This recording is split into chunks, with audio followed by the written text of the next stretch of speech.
Welcome back to Minecraft, and with me I have Malinka, Jinxie, and Elthia. Hello.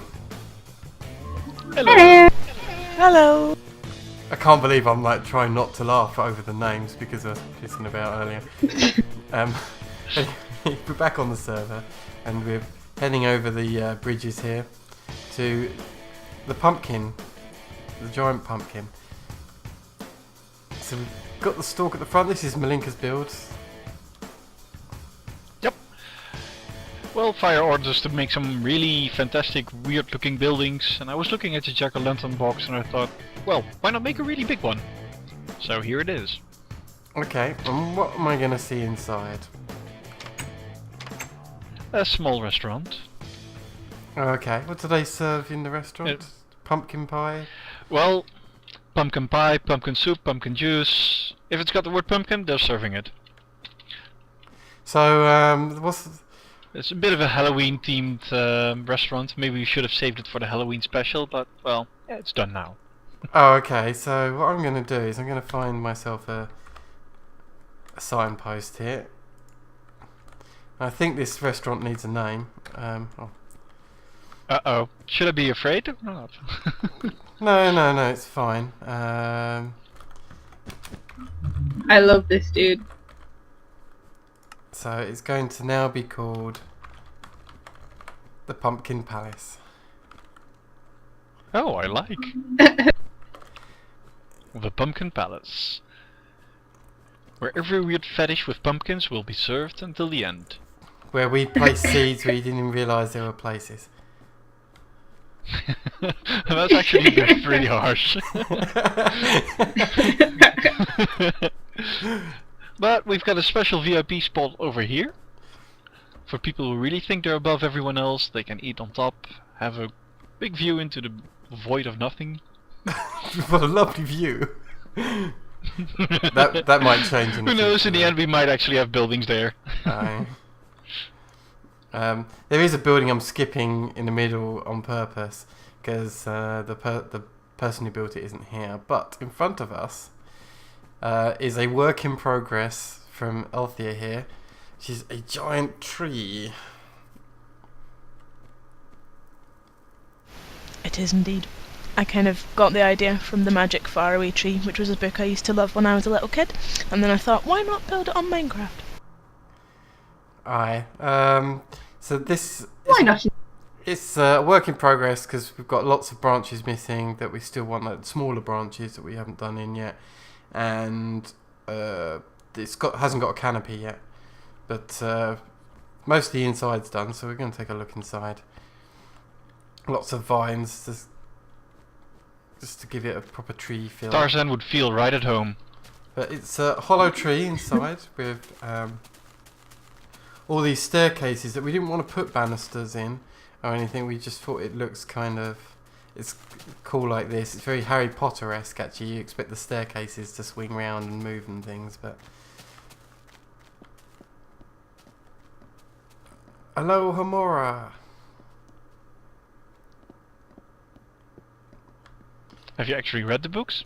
Yes, I have, yes. I was listening to a comedy show last night, and the comedian was saying about how his friend of his has like a Harry Potter fetish, so that when he reaches the point of climax, he goes Expelliarmus, and he was saying, That's just wrong!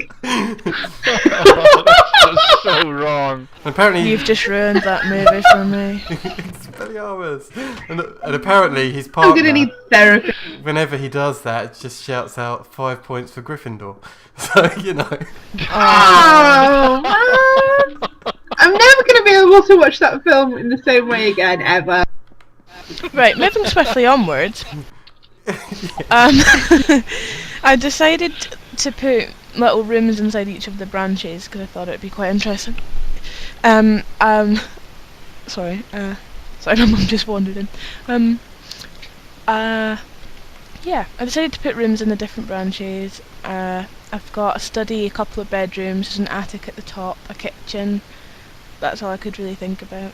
And I thought I'd put different things in, like flowers and bits and bobs, just to kind of fill the extra space. I have read The Magic Faraway Tree, so I'm going to explain a little bit about it. It's a book by Enid Blyton. People may have heard of, say, The Secret Seven or The Famous Five books. So I'm in the attic up here. And the story of the Magic Faraway Tree is that these kids wander into an enchanted forest. And in the centre of the forest is a massive, massive tree that they decide to climb. But there's people living in the tree. There's like Moonface and Sylvie, which is like an elf type, wood elf. She's a fairy. Oh, wood fairy, yeah. And at the top of the tree is a new land, but because the lands are in the clouds, a little bit like this Sky Islands, every few days the land changes as the clouds move past. So every time they climb the tree, there's stuff like the land of whatever, do whatever you please, or the land of chocolates, or the land of flying machines. Every time they went up there, it was something different, and they'd always have an adventure up there. But it's a kids' book, and it's really cool. So if you ever get hold of any of the Magic Faraway books, I know they're for young readers, but even so, they're still quite entertaining.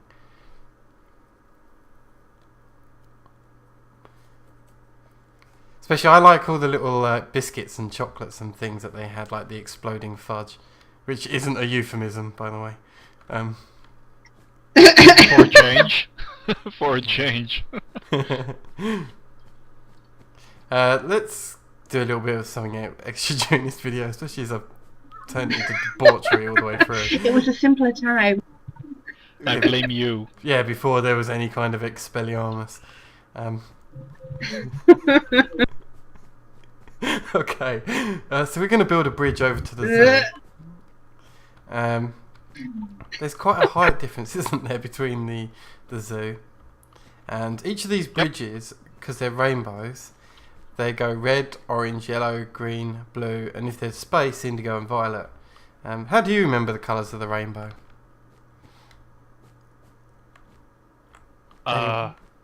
Not. Richard of York gave battle in vain. God, all English people know that. That's the one, that I was taught is Richard of York. There's another one as well. I always remembered the little song that was red and yellow and pink and green, orange and purple and blue. If that's like the wrong colours. That's completely the wrong colour. Well, that's the song that we got taught. I love you, Elsie. And yellow and green and blue and indigo and violet.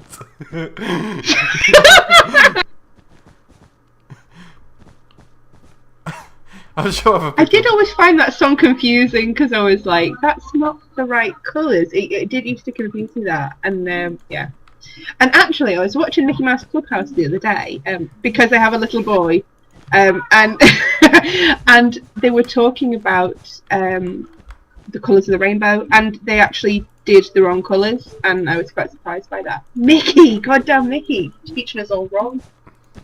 Oh, that's why kids today, you see, just don't have what it takes. By the way, just to let you know, I'm on laptop and my battery has just gone critical, so I may get cut off. If I do, then bye-bye everyone. Okay.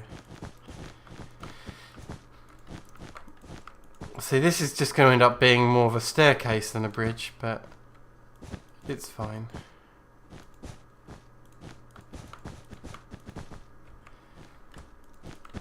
I'm trying to think of the other rhyme besides Richard of York.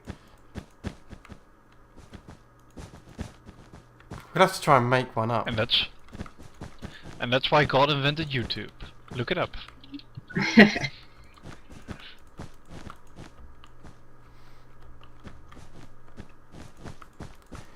Okay. Almost there with this, actually. Oops. That's a really wide bridge, by the way. Oh well. Well, I wanted it to be in proportion to the zoo front gates. a little bit, you know. Yeah, good point. Good point there.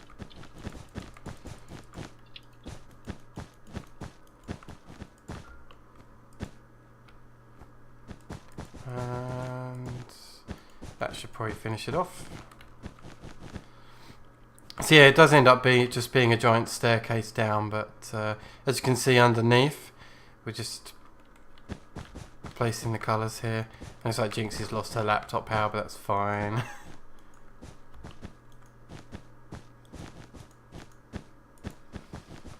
Red, orange, yellow, green.